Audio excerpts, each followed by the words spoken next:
الحمد لله نحمده ونستعينه ونستغفره ونؤمن به ونتوكل عليه ونعوذ بالله من شرور أنفسنا ومن سيئات أعمالنا من يهده الله فلا مضل له ومن يضلله فلا هادي له ونشهد أن لا إله إلا الله وحده لا شريك له ونشهد أن سيدنا ومولانا وحبيبنا محمدا عبده ورسوله الحمد لله وكفى والصلاة والسلام على رسوله المصطفى وعلى عباده الذين ارتضى ومن بهداهم اهتدى وبآثار أهل المدينة اكتفى أعوذ بالله من الشيطان الرجيم بسم الله الرحمن الرحيم يسبح لله ما في السماوات وما في الأرض له الملك وله الحمد وهو على كل شيء قدير هو الذي خلقكم فمنكم كافر ومنكم مؤمن والله بما تعملون بصير خلق السماوات والأرض بالحق وصوركم فأحسن صوركم وإليه المصير يعلم ما في السماوات والأرض ويعلم ما تسرون وما تعلنون والله عليم بذات الصدور ألم يأتكم نبأ الذين كفروا من قبل فذاقوا وبال أمرهم ولهم عذاب أليم ذلك بأنه كانت تأتيهم رسلهم بالبينات فقالوا أبشر يهدوننا فكفروا وتولوا واستغنى الله والله غني حميد زعم الذين كفروا أن لن يبعثوا قل بلى وربي لتبعثن ثم لتنبؤن بما عملتم وذلك على الله يسير زعم الذين كفروا أن لن يبعثوا قل بلى وربي لتبعثن ثم لتنبؤن بما عملتم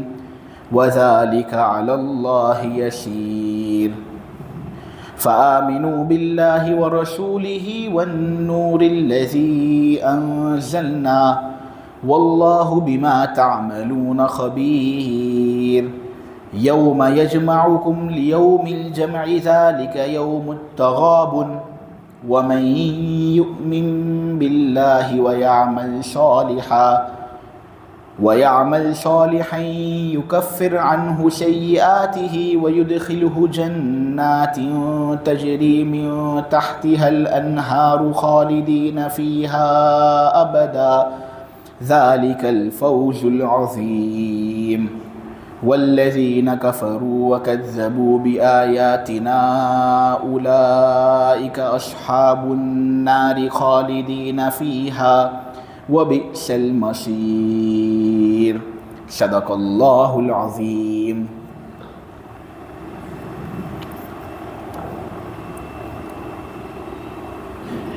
وہ تمام چیزیں جو آسمانوں میں اور جو زمین میں ہے وہ اللہ کی تسبیح بیان کرتی ہیں. اللہ ہی کے لیے ساری بادشاہت ہے اور تمام تعریفیں اللہ ہی کے لیے ہے اور اللہ ہر چیز پر بڑی قدرت رکھتا ہے. وہی اللہ ہے جس نے تم کو پیدا کیا. اب تم میں سے کچھ کفر کرتے ہیں اور تم میں سے کچھ ایمان والے ہیں. دیکھو جو بھی کام تم کرتے ہو اللہ اسے پوری طرح دیکھ رہا ہے. بالکل سیدھے طریقے سے اسی نے تو آسمانوں اور زمین کو پیدا کیا، اس نے تمہاری صورت بنائی اور اس نے تمہاری صورت کو بہت بہترین بنایا، اسی کی طرف تمام لوگوں کو لوٹ کر جانا ہے۔ آسمانوں اور زمین میں جتنی بھی چیزیں ہیں وہ اس سے بخوبی واقف ہے۔ جو بھی چیز تم پوشیدہ رکھتے ہو اور جو بھی چیز تم ظاہر کرتے ہو، اللہ اسے اچھی طریقے سے جانتا ہے، بلکہ دلوں کے اندر جتنی بھی باتیں ہوتی ہیں اللہ اس سے بھی واقف ہے۔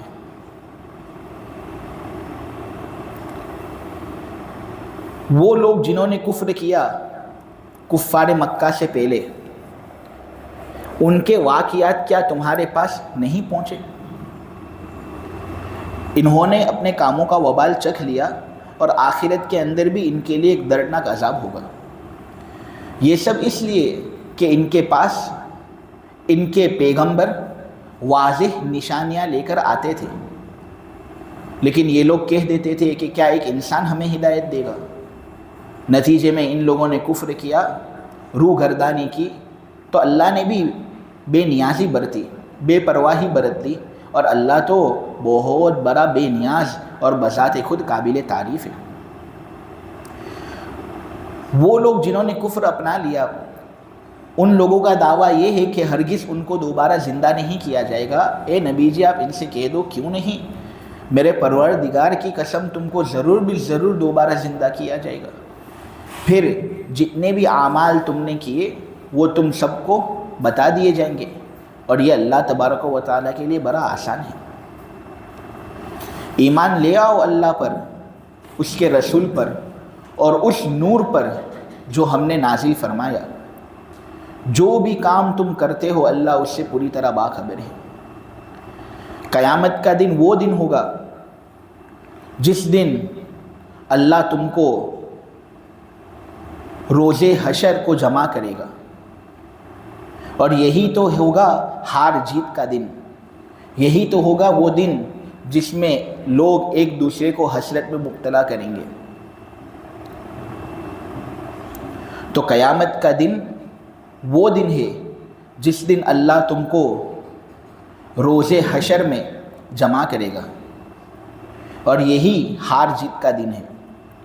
جو شخص اللہ پر ایمان لاتا ہے، نیک اعمال کرتا ہے، تو اس کے گناہ اللہ معاف کر دے گا اور اس کو ایسے باغات میں داخل کرے گا جن کے نیچے سے نہریں رواں دواں ہوتی ہیں، وہ اس میں ہمیشہ ہمیشہ رہیں گے، اور یہی تو بڑی کامیابی ہے۔ دیکھو وہ لوگ جنہوں نے کفر کیا اور جنہوں نے ہماری آیتوں کو جھٹلایا، یہی ہے وہ لوگ جو دوزخی ہیں، وہ اس میں ہمیشہ ہمیشہ رہیں گے، بدترین ٹھکانہ ہے وہ۔ سورہ تغابن کی تفسیر اللہ تبارک و تعالیٰ کے فضل و کرم سے آج شروع ہوئی۔ تغابن غبن سے ہے، اور یہ جو سورت کا نام ہوا نے، یہ دراصل آیت نمبر 9 کی وجہ سے رکھا گیا جس کے اندر تغابن کا لفظ آتا ہے۔ تو چونکہ اس سورت کی آیت نمبر 9 میں تغابن کا لفظ ہے، اس لیے اس سورت کا نام سورہ تغابن رکھ دیا گیا۔ یہ غبن سے ہے جس کا معنی ہوتا ہے نقصان۔ تغابن کا معنی ہوتا ہے لوگوں کا آپس میں ایک دوسرے کو نقصان پہنچانا، لوگوں کا آپس میں ایک دوسرے کو حسرت کے اندر مبتلا کرنا۔ دراصل یہاں پر تغابن سے مراد قیامت کا دن ہے، اور قیامت کے دن کو ایسا دن بتلایا گیا جس میں لوگ آپس میں ایک دوسرے کو نقصان میں مبتلا کریں گے، جس میں لوگ آپس میں ایک دوسرے کو حسرت میں مبتلا کریں گے۔ ظاہر سی بات ہے کہ قیامت کے دن بہت سے لوگوں کے لیے جنت کے فیصلے ہوں گے، تو بہت سے لوگوں کے لیے جہنم کے فیصلے ہوں گے، اور جنت کے اندر بھی درجے ہوں گے، کچھ لوگوں کو بڑا درجہ دیا جائے گا، کچھ لوگوں کو اس کے مقابلے میں کم درجہ دیا جائے گا۔ اب وہ لوگ جو جہنم کے اندر جائیں گے، جنت والوں کو دیکھ کر حسرت میں مبتلا ہوں گے یا نہیں کہ کاش ہم نے کچھ اچھے اعمال کیے ہوتے کہ ہم بھی ان کی طرح جنت میں داخل ہوتے، اور جنت کی جو مزیدار نعمتیں ہیں ان سے سرفراز ہوتے۔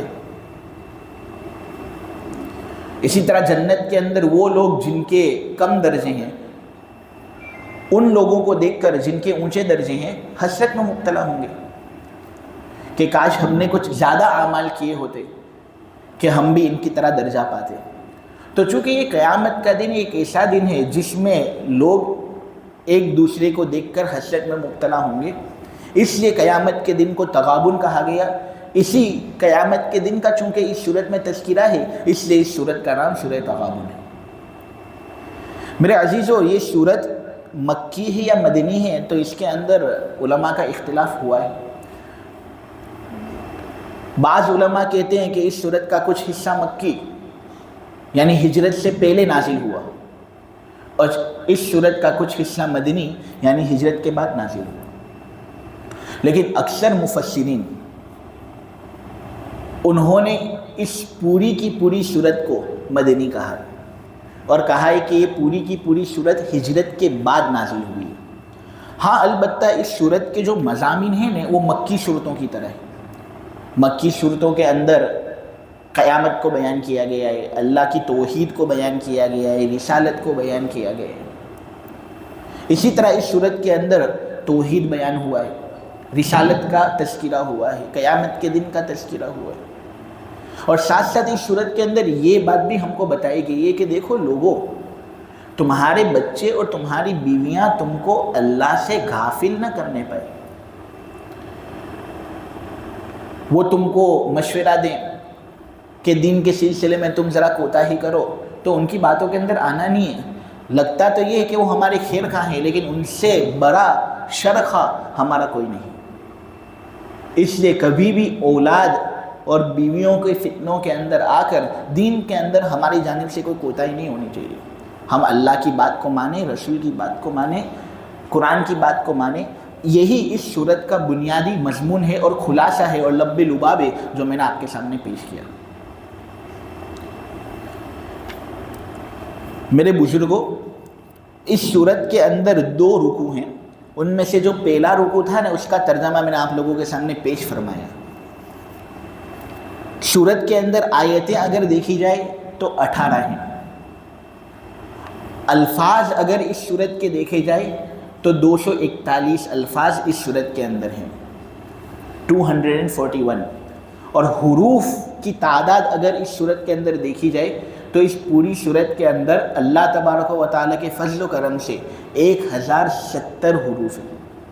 یہ تو اللہ کا دین ہے اور اللہ کا فضل ہے کہ ہم ہر حرف پڑھتے ہیں، ہم کو بدلے کے اندر 10 اجر ملتا ہے۔ اس صورت کا ایک رکوع میں نے پڑھا اور ہے یہ صورت 2 رکوع کی۔ ایک رکوع میں نے تقریباً 3 منٹ میں 4 منٹ میں پڑھ لیا، میں نے بالکل اطمینان کے ساتھ، تجوید کے ساتھ۔ اگر پوری صورت پڑھیں گے تجوید کے ساتھ، اطمینان کے ساتھ، تو یہ پوری صورت ہم 5 منٹ میں پڑھ سکتے ہیں۔ جب ہر حرف پر اللہ ہمیں 10 اجر دیتا ہے اور اس صورت کے اندر 1070 حروف ہیں تو انشاءاللہ پوری صورت کو پڑھنے کے نتیجے میں ہمارے کھاتے کے اندر کم سے کم اجر 10,700 ہے، اور یہ بھی کم سے کم اجر کی بات کرنا ہوں۔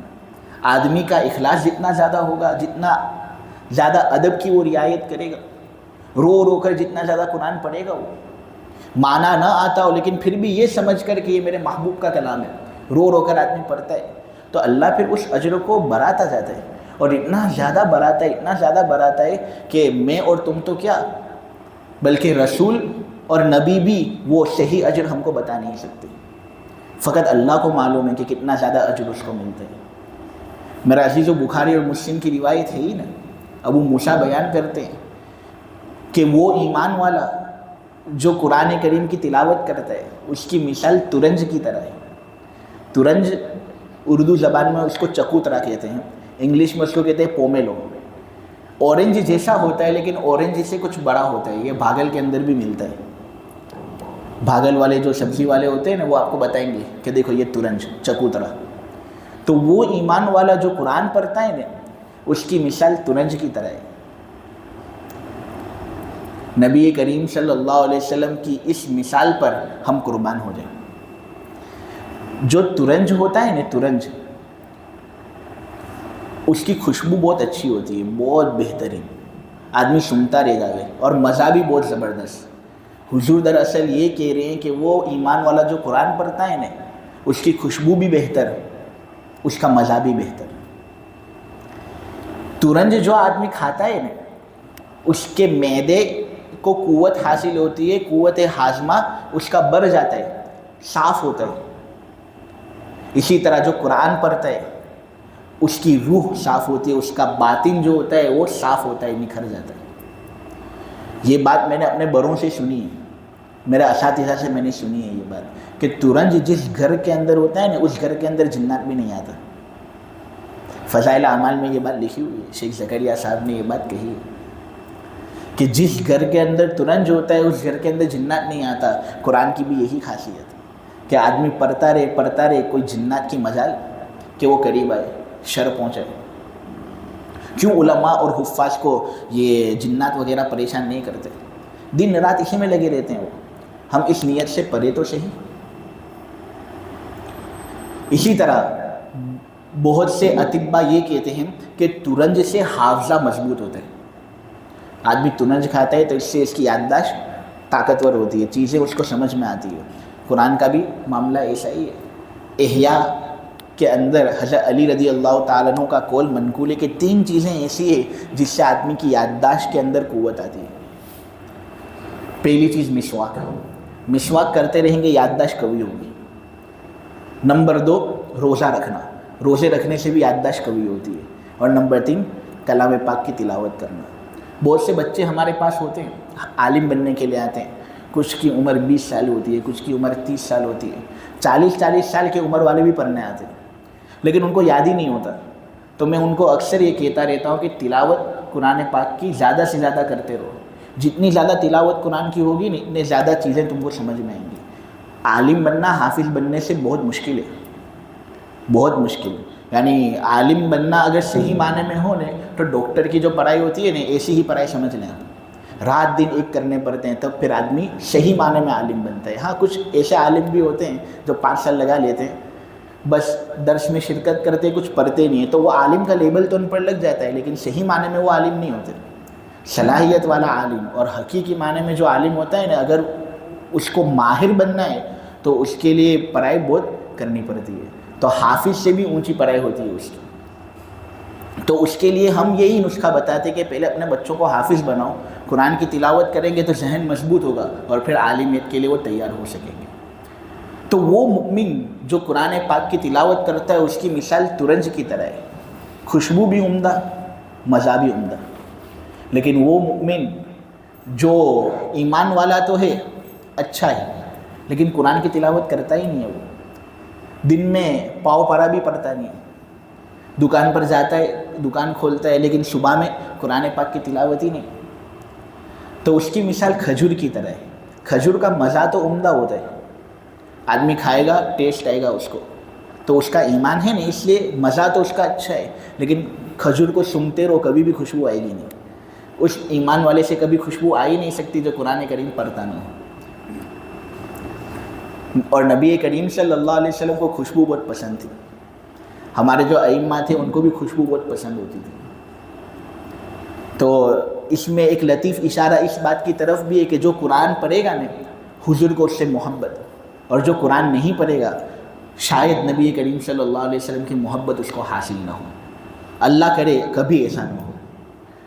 منافق جو ہوتا ہے، گندا آدمی جو ظاہر تو یہ کرتا ہے کہ میں ایمان والا ہوں لیکن اس کا دل کفر سے بھرا ہوا ہے، بس یہ بات لوگوں کے سامنے ظاہر کرتا ہے کہ میں مسلمان ہوں لیکن وہ حقیقت میں مسلمان ہوتا نہیں ہے۔ تو یہ منافق بھی جب قرآن پڑھتا ہے نا تو اس کا فائدہ یہ ہوتا ہے کہ حضور نے اس کو یہ تشبیہ دی کہ یہ پھول کی طرح ہے، کہ پھول کا مزہ تو کروا ہوتا ہے، اسی طرح منافق باطن کے اعتبار سے بالکل کھوکھلا، لیکن اس سے خوشبو آتی ہے، تو وہ منافق سے خوشبو نکلے گی قرآن کی تلاوت کرنے کی وجہ سے۔ اور وہ منافق گندا آدمی جو بالکل قرآن کی تلاوت کرتا ہی نہ ہو تو پھر اس کی مثال تو حنظل کے پھل کی طرح ہے۔ حنظل کا پھل مزے کے اعتبار سے بھی بالکل کروا، اور اس سے بدبو نکلتی ہے، خوشبو نکلنے کے تو بہت دور کی بات۔ تو ہمیں چاہیے کہ ہم زیادہ سے زیادہ قرآن پاک کی تلاوت کریں۔ یہ سورہ تغابن کی تلاوت کریں، کتنی زبردست سورت ہے۔ اس کے اندر 1070 حروف پڑھنے کے نتیجے میں کم سے کم 10,700 حروف 700 اجر ہم کو ملے گا۔ حرف کا ہم جب حساب لگاتے ہیں تب تو آدمی تلاوت کر کے زیادہ ثواب پا لے۔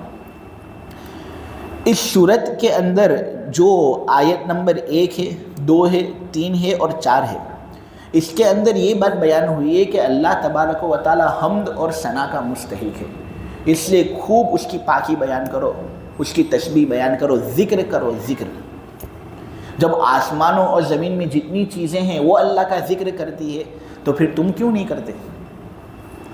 کیا آسمان اور زمین سے زیادہ فضیلت والے ہو گئے؟ تم تو 6 فٹ کے ہو، یہاں وہاں گھومتے ہو۔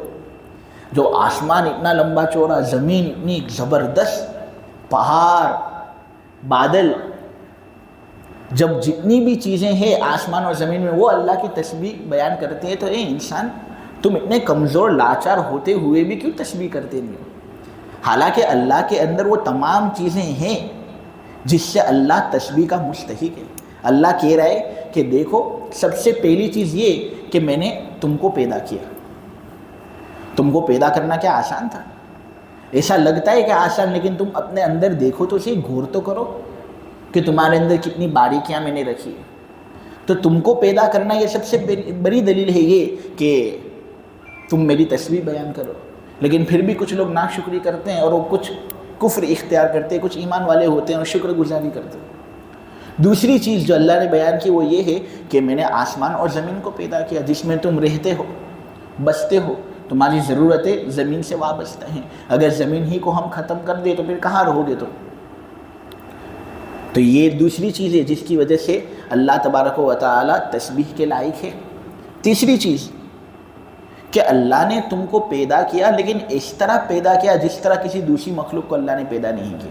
تمہاری صورت دیکھے کتنے خوبصورت ہے۔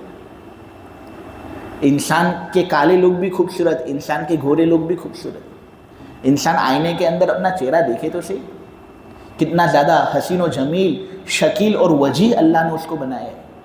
کوئی کمی اللہ نے رکھی نہیں، کوئی کمی اللہ نے نہیں رکھی۔ اگر ہمارا ناک جو ہوتا ہمارے منہ کی جگہ پر ہوتا، منہ ناک کی جگہ پر ہوتا تو کتنے بدتر لگتے۔ اگر ہمارے پیر ہاتھوں کی جگہ پر ہوتے، ہاتھ پیر کی جگہ پر ہوتے، بالکل بد شکل لگتے ہوں۔ لیکن اللہ نے تو ہمیں زبردست بنایا۔ ہمارا دماغ تو ایسا دماغ کہ دنیا کا کوئی کمپیوٹر اس کا تقابل کر نہیں سکتا۔ ہماری آنکھیں تو ایسی کہ دنیا کا کوئی کیمرہ اس کا تقابل کر نہیں سکتا۔ نکل گیا iPhone 17، لیکن پھر بھی آنکھ کے مقابلے میں تو بالکل کوئی حیثیت نہیں اس کی۔ تو اللہ کہہ رہے کہ میں نے تم کو بنایا اور تم کو اتنی زبردست صورت ہم نے عطا کی کہ اس کی تو مثال لانا مشکل، پھر بھی تم میری تسبیح کرتے نہیں ہو۔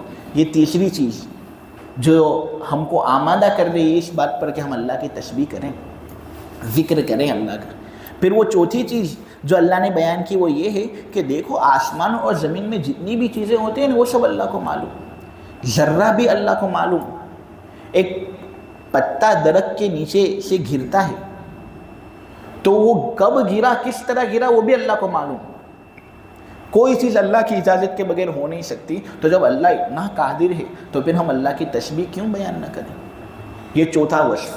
اور پانچواں وصف اللہ نے یہ کہا کہ دیکھو اے انسانوں، اللہ تو اتنی زیادہ جانکاری رکھتا ہے کہ جو چیز تم پوشیدہ طور پر کرتے ہو، جو چیز تم علانیہ طور پر کرتے ہو، جس طرح علانیہ جو چیزیں تم کرتے ہو اللہ کو وہ معلوم، جو چیزیں تم پوشیدہ طور پر کرتے ہو نا چپ چپ کے، اللہ کو بھی معلوم۔ بلکہ دلوں کے اندر جو باتیں ہیں اللہ اس سے بھی بخوبی واقفیت رکھتا ہے۔ جو خیال تم لاتے ہو، تم کو شاید اس خیال کا ادراک نہیں ہوگا، احساس نہیں ہوگا، اللہ کو اس سے پہلے معلوم ہے کہ کیا کھچڑی پکنے والی ہے۔ تو جب اللہ تبارک و تعالیٰ اتنے قادر ہیں تو انسان تو سبحان اللہ کہتا کیوں نہیں؟ کیوں الحمدللہ زبان سے نکلتا ہی نہیں؟ ہم نکالے تو صحیح، اللہ کی تسبیح بیان کریں۔ پاک ہے اللہ، سبحان اللہ ہر طرح کے عیب سے۔ عیبوں کے اندر ملوث تو ہم ہیں، پیشاب ہم کرتے ہیں، پاخانہ ہم کرتے ہیں، ہم گھومتے ہیں تو پاخانہ ہمارے پیٹوں کے اندر رہتا ہے، ہمارے ساتھ یہاں وہاں ہوتا ہے، ہم ذرا زخم کے اندر مبتلا ہوتے ہیں، ناپاک خون نکلتا ہے باہر۔ تو عیبوں کے اندر تو ہم مبتلا ہے، میرا رب عیب سے پاک ہے، ہم اللہ کی تسبیح کریں۔ مسند احمد کے اندر امام احمد نے ایک روایت بیان کی کہ عبداللہ ابن بشر وہ روایت بیان کرتے ہیں، اتى النبی صلی اللہ علیہ وسلم فقال ان شرائع الاسلام قد کثرت علینا فباب نتمسک به جامع قال صلی اللہ علیہ وسلم لا یزال لسانک رطبا من ذکر اللہ عز وجل۔ ایک آدمی حضور کے پاس آیا اور کہنے لگا کہ حضور آپ نے جو اسلام پیش کیا ہے یہ تو بہت کشادہ ہے، کتنے سب احکام ہی احکام، نماز کے احکام، زکوٰۃ کے احکام، حج کے احکام، سیکھ کر آدمی تھک جائے گا۔ آپ مجھے کچھ ایسا نسخہ بتائیے کہ میں اگر وہ کروں تو یہ تمام احکام کو کرنا میرے لیے آسان ہو جائے۔ حضور نے فرمایا اچھا، تو حضور نے کہا تیری زبان کو اللہ کے ذکر سے تر رکھ، تیری زبان کو اللہ کے ذکر سے تر رکھ۔ جب تیری زبان اللہ اللہ کرے گی نا تو اللہ اللہ کرنے کے نتیجے میں تمام کام اس کے لیے آسان ہو جائیں گے، تمام کام اس کے لیے آسان ہو جائیں گے۔ جس طرح بدن کی غذا ہوتی ہے، ہم کھانے کے اندر بالکل کوتاہی نہیں کرتے، عمدہ سے عمدہ کھاتے ہیں، لذیذ ترین چیز کھاتے ہیں ہم۔ صحت کا خیال تو سب کو ہوتا ہے، نوجوان لوگ جم جاتے ہیں اور صحت کا خیال رکھتے ہیں، چلو رکھنا بھی چاہیے ایک حد تک، بہت زیادہ مبالغہ اس میں بھی نہیں ہونا چاہیے کہ برے لوگ جو ہمارے زمانے میں کیا یہ لوگ جم جاتے تھے، لیکن ہے نا وہ بھی جی رہے، چل رہے، پھر رہے، لیکن چلو اس میں لگے رہتے ہیں تو ایک حد تک ہو، کوئی حرج نہیں۔ تو جسم کا خیال تو سب کو ہوتا ہے، روح کا خیال کسی کو نہیں۔ ذکر روح کی غذا ہے، آدمی مردہ پن سے ذکر کے ذریعے سے نکلتے ہیں، لہٰذا آدمی اللہ کا ذکر کرے۔ اللہ کو ہمارے ذکر کی کوئی ضرورت نہیں، آسمان اور زمین میں جتنی چیزیں ہیں وہ سب اللہ کی تسبیح بیان کرتی ہے، تو کیا اللہ کو ہمارے سبحان اللہ کی ضرورت ہے؟ بالکل نہیں، ہمیں اللہ کی ضرورت ہے، تو ہم ضرور ضرور اللہ کا ذکر کریں۔ آگے آیت نمبر 5 کے اندر اللہ تبارک و تعالیٰ نے یہ بات کہی ہے کہ اے لوگو، کیا تمہارے پاس ان کافروں کے واقعات نہیں پہنچے جو کفار مکہ سے پہلے اس زمین پر آئے تھے؟ انہوں نے کیے نا اپنے کام، سرکشیاں کی، پیغمبروں کی نافرمانی کی، تو کیسے انہوں نے اپنے کاموں کا وبال چکھ لیا، آخرت کے اندر کس طرح ان کے لیے ایک دردناک عذاب ہے۔ اس طرح اگر تم بھی نافرمانی کرو گے تو تمہارا انجام بھی یہی ہوگا۔ تم دیکھو قوم نوح علیہ السلام کو اپنی قوم کی طرف بھیجا گیا تھا۔ نوح علیہ السلام جب ان کو دعوت دیتے تو قرآن کے اندر ہے کہ اللہ سے نوح علیہ السلام نے شکایت کی کہ اللہ میں رات دن ان کو دعوت دیتا ہوں، چھپ چھپ کر دعوت دیتا ہوں، سب کے سامنے دعوت دیتا ہوں۔ کچھ لوگ ایسے ہوتے ہیں نخریلے کہ ان کو اگر سب کے سامنے بولیں گے تو ذرا ایگو ہرٹ ہوتا ہے، تو ان کو چھپ چھپ کے میں باتیں بیان کرتا تھا۔ کچھ لوگوں کو سب کے سامنے بات بیان کرتا تھا۔ ہر طریقے سے دعوت و تبلیغ میں نے کی، لیکن پھر بھی یہ مجھے دیکھتے ہیں تو اپنا چہرہ چھپا لیتے، میری بات سنتے تو ایسا نہیں کہ فقط پور کو انگلی کے اندر کانوں کے اندر داخل کر دیتے، بلکہ پوری انگلیوں کو کانوں کے اندر ڈال دیتے تھے، یعنی بالکل بھی میری بات سننا گوارا نہیں۔ اب میں کیا ان سے پیسے مانگتا تھا؟ کیا میں ان سے اجر مانگتا تھا؟ لیکن پھر بھی ان لوگ کو مجھ سے ایسی نفرت ہے۔ تو پھر اللہ تبارک و تعالی نے ایک وقت معین تک ان کو قوم کے اندر رکھا، لیکن جب قوم کی سرکشیاں زیادہ ہوگی، نوح علیہ السلام کو تو مارتے تھے یہ لوگ، اتنا زیادہ مارتے تھے کہ وہ گلیوں کے اندر اس طرح بے ہوش ہو جاتے تھے۔ نوح علیہ السلام کی بیوی ان کو مجنون پاگل کہتی تھی، یعنی آدمی گھر کے اندر جاتا ہے راحت سکون حاصل کرنے کے لیے، لیکن ان کو تو گھر کے اندر بھی سکون ملتا نہیں تھا۔ ان کی بیوی ان کو مجنون کہتی تھی، ان کا بیٹا ان کی بات ماننے کے لیے تیار نہیں۔ 950 سال تک انہوں نے دعوت کی تقریباً، اس میں سے فقط ابن عباس کی روایت کے مطابق 80 لوگ ایمان لائے۔ 950 سال تبلیغ کے بعد 80 لوگ ایمان لائے، تو پھر جب اللہ تبارک و تعالیٰ کا غضب بھڑکا نے تو اللہ نے نوح علیہ السلام کو حکم دے دیا کہ کشتی بناؤ، اب ان کی اینٹ سے اینٹ بجا کر رکھ دینی، اب ان میں سے کوئی ایمان لانے والا نہیں ہے، میں نے فیصلہ کر دیا کہ ان میں سے کوئی ایمان لانے والا ہے ہی نہیں۔ تو نوح علیہ السلام نے پھر ایک بڑی کشتی بنائی۔ تفسیر کی کتابوں کے اندر ہے کہ 300 ہاتھ اونچی اور چوڑی کشتی تھی وہ، 80 لوگ اس میں آنے والے تھے۔ اس میں 3 منزلیں تھے. اس میں سے جو نچلا منزلہ ہے اس میں سب جانور آنے والے تھے, اور اس کے اندر جو درمیانی منزلہ ہے اس کے اندر کھانے پینے کی چیزیں, خورد و نوش کے اسباب, اور پھر جو اوپر کا منزلہ تھا اس میں انسان. سانپ بچھو کو بھی اس طرح کشتی کے اندر داخل کر دیا گیا تھا, اس شرط کے ساتھ کہ تمہیں کسی دوسرے جانور کو نقصان نہیں پہنچانا. چنانچہ انہوں نے نقصان نہیں پہنچایا. ایک عمل بتاتا ہوں میں آپ کو کہ جو آدمی سلام علی نوح فی العالمین پڑھتا ہے, سلام علی نوح فی العالمین, اس کا معنی ہوتا ہے کہ اللہ تو نوح پر سلامتی بھیج. تو جو آدمی یہ پڑھتا ہے نا سلام علی نوح فی العالمین, تو سانپ بچھو وغیرہ کے جو شرور ہیں اس سے اللہ اس کی حفاظت کرتا ہے.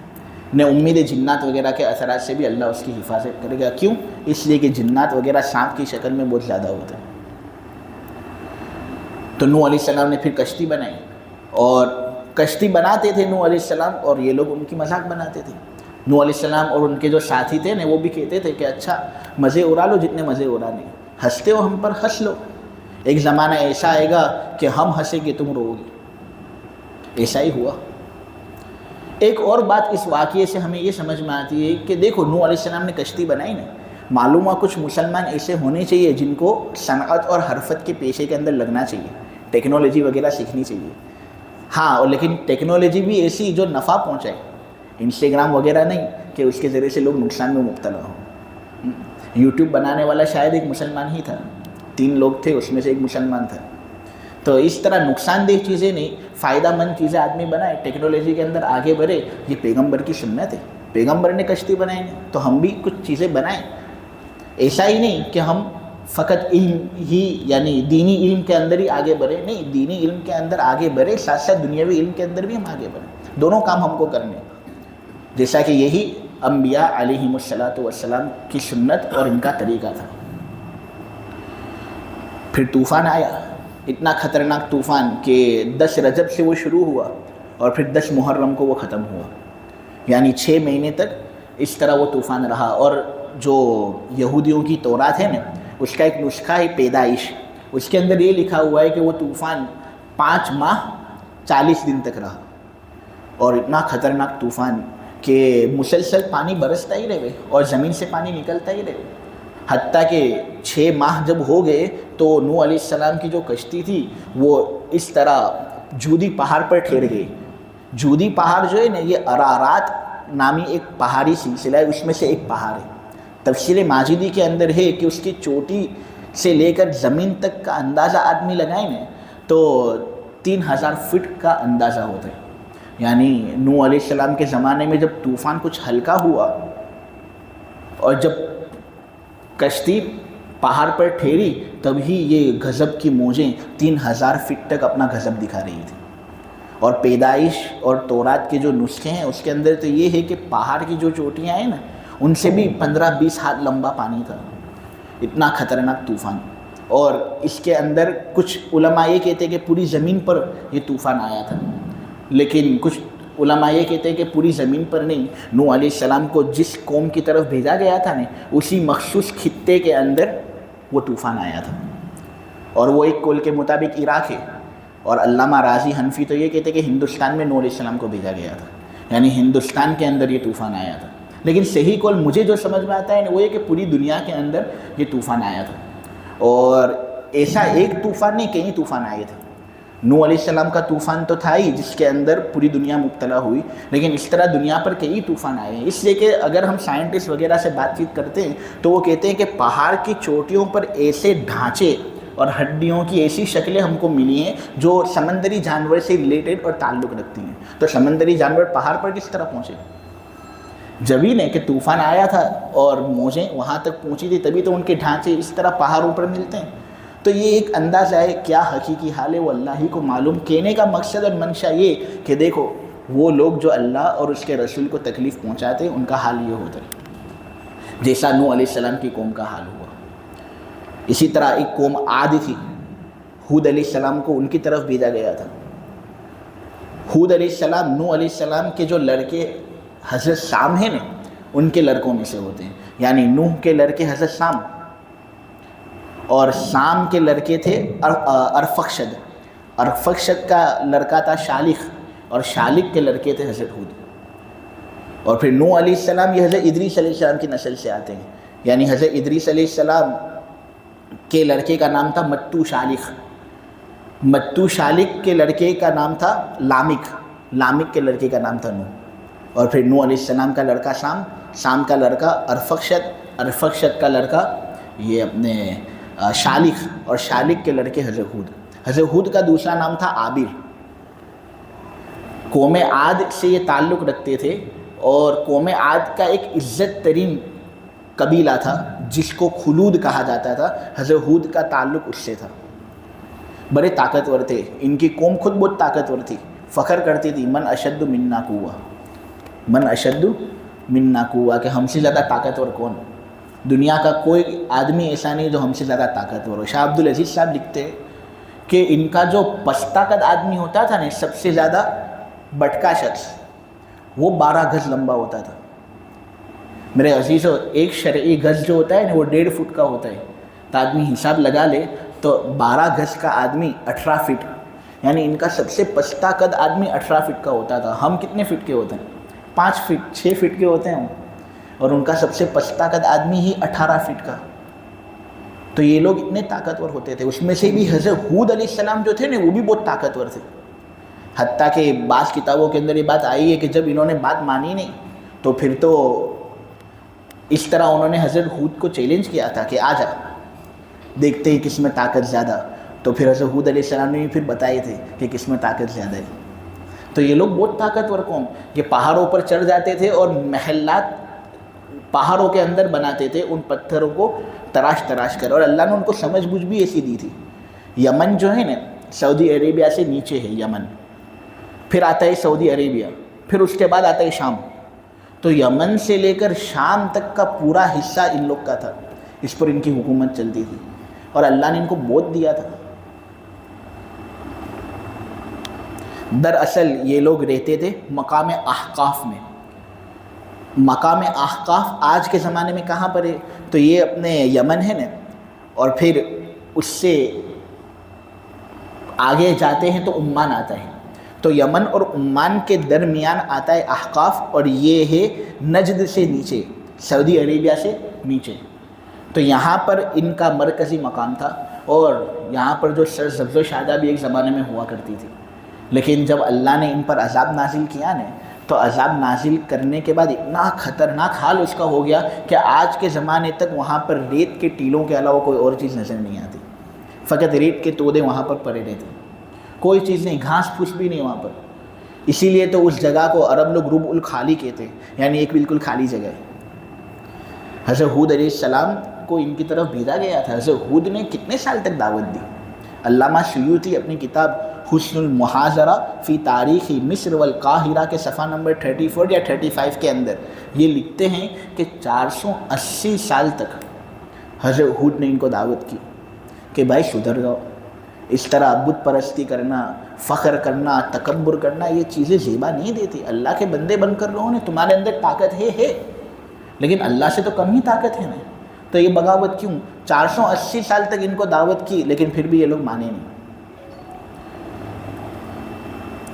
علامہ جلال الدین سیوطی نے ہی اپنی یہ جو کتاب میں نے کہی حسن المحاضرہ کے اندر یہ بات لکھی ہے کہ یہ مصر، ایجپٹ ہے نا، طوفان نوح کے بعد وہ سب سے پہلا بادشاہ جس نے اس کو آباد کیا، جس کی وجہ سے اس شہر کو مصر کہا جاتا ہے، وہ تھا مصر ابن بیسر.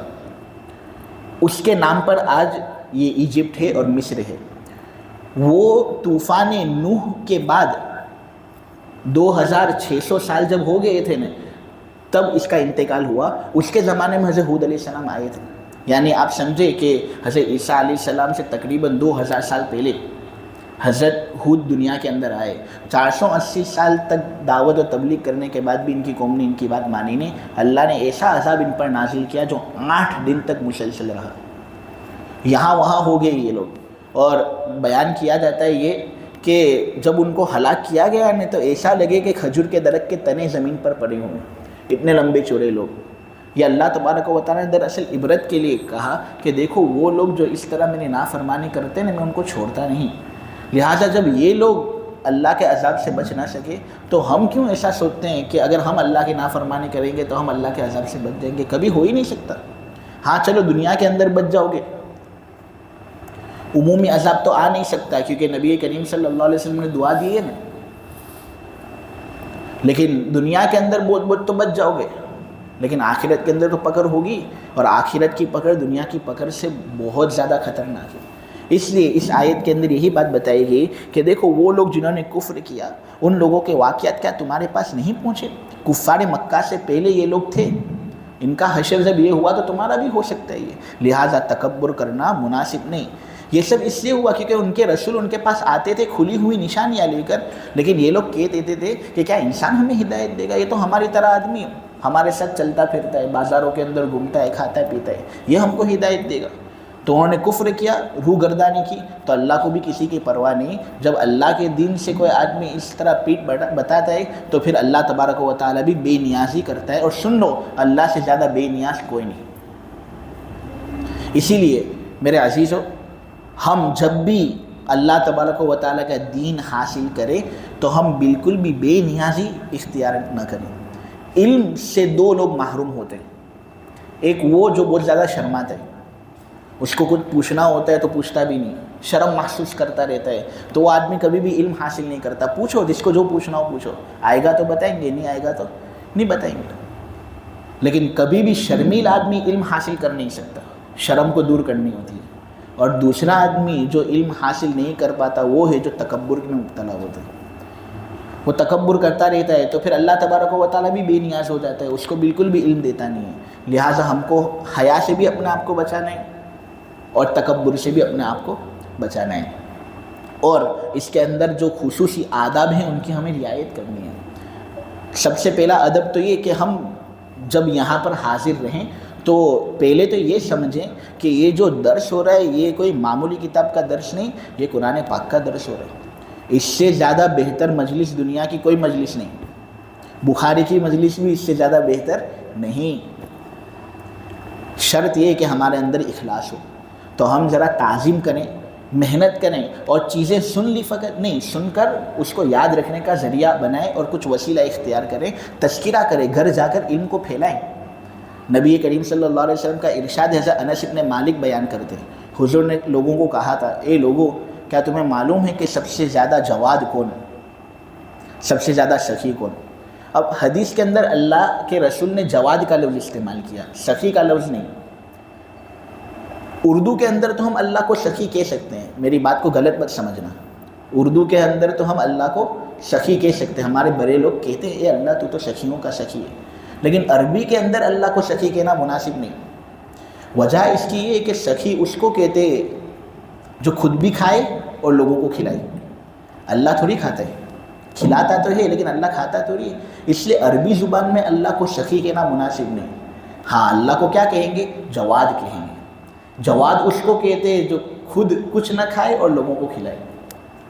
نبی کریم صلی اللہ علیہ وسلم نے کہا کہ لوگوں میں سب سے بڑا، یعنی جتنے بھی چیزیں ہیں ان میں سب سے بڑا سخی اللہ، اس کے بعد میں، اور اس کے بعد وہ آدمی جو کچھ علمی بات سیکھتا ہے اور لوگوں کو سکھا دے۔ اس لیے جو بھی چیز 1-2 منٹ کی بات تم کو سمجھ میں آئی ہو، تم گھر جا کر اس کا تذکرہ کرو، ذرا دوستوں کے اندر تذکرہ کر لو، یہ مت دیکھو کہ کون سامنے والا کیا کہے گا، ہم تذکرہ تو کریں۔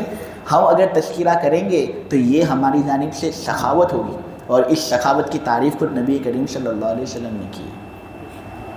اس لیے کچھ بھی ہو، جو بھی یاد آتا ہو، ہم اس کو ضرور بھی ضرور پھیلائیں۔ اللہ تبارک و تعالیٰ کہنے کو قبول فرمائے، سننے کو قبول فرمائے۔ ایک اور حدیث ہے، اس حدیث کے اندر حضور نے یہ بات کہی کہ جس نے اپنے تمام مقاصد کو ایک مقصد بنا لیا اور آخرت کا فقط مقصد لے کر وہ چلتا ہے، دنیاوی ضرورتیں اللہ اس کے لیے آسان کرے گا۔ لیکن جو آدمی دنیا کے اندر ہی پڑا رہ گیا اور دنیا کے اندر ہی گھس گیا، آخرت کی کوئی فکر ہی نہیں، تو اللہ تبارک و تعالیٰ کے رسول صلی اللہ علیہ وسلم کہتے ہیں، بے حقی یہ روایت بیان کرتے ہیں کہ وہ کون سی وادی کے اندر ہلاک ہو جائے، اللہ کو اس کی کوئی پرواہ نہیں۔ اس لیے ہم علم کریں، لوگوں کو پھیلائیں اور دین کو ہمارا سب سے بڑا مقصد بنائیں۔ اللہ تبارک و تعالیٰ کہنے کو قبول فرمائے، سننے کو قبول فرمائے، سب سے زیادہ عمل کی توفیق عطا فرمائے۔